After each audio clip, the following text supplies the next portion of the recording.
Scott from FordTruckPro.com. This person is having what you might call a moral dilemma. But let's get into this. Sold a car this morning. Now the buyer wants to return it. I sold my 2014 Infiniti Q50 this morning to someone about an hour away from me on Facebook.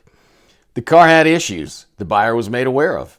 Currently at 175,000 miles, the rack and pinion was leaking, and my mechanic told me it would likely have to be replaced sometime this year.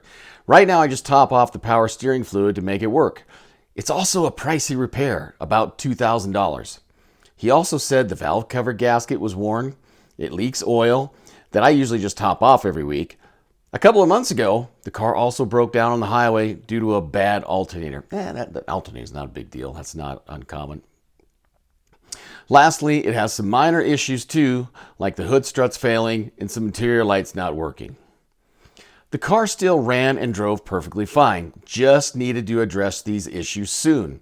I also have a truck, so rather than fixing all this, I decided to sell it for just $5,800.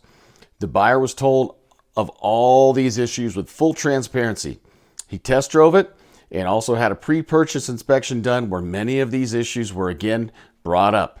He decided to go through with the purchase. Since I was selling it for much under the value he thought he could fix it up over the summer, I towed it to a middle point between our houses where he bought it in cash. I signed the title over to him. Just an hour ago, I got a long message from him saying the car is giving him severe issues while driving. The steering wheel feels very stiff, a symptom of low power steering fluid. He also said the car is leaking more oil than he expected, with some drops underneath where he parked. Now he's asking to return the car for $5,800. I don't want to take it back since I know his car will be a headache to deal with. It already took me a month to sell.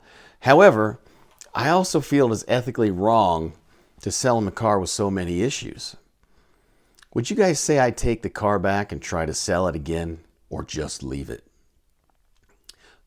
Here's an update.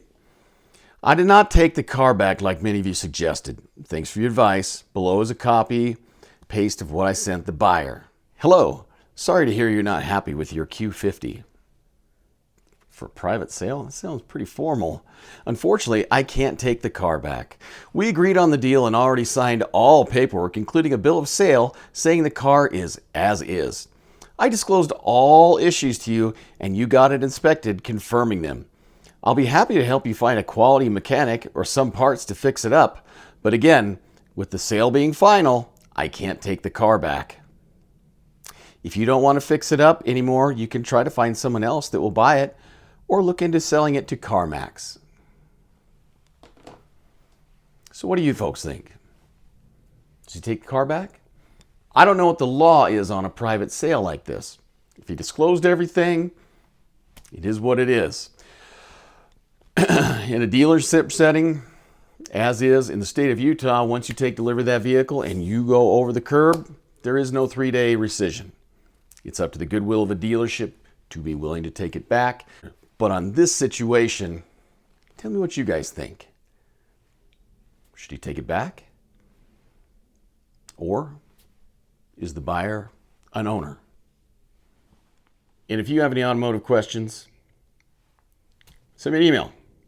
Scott@FordTruckPro.com.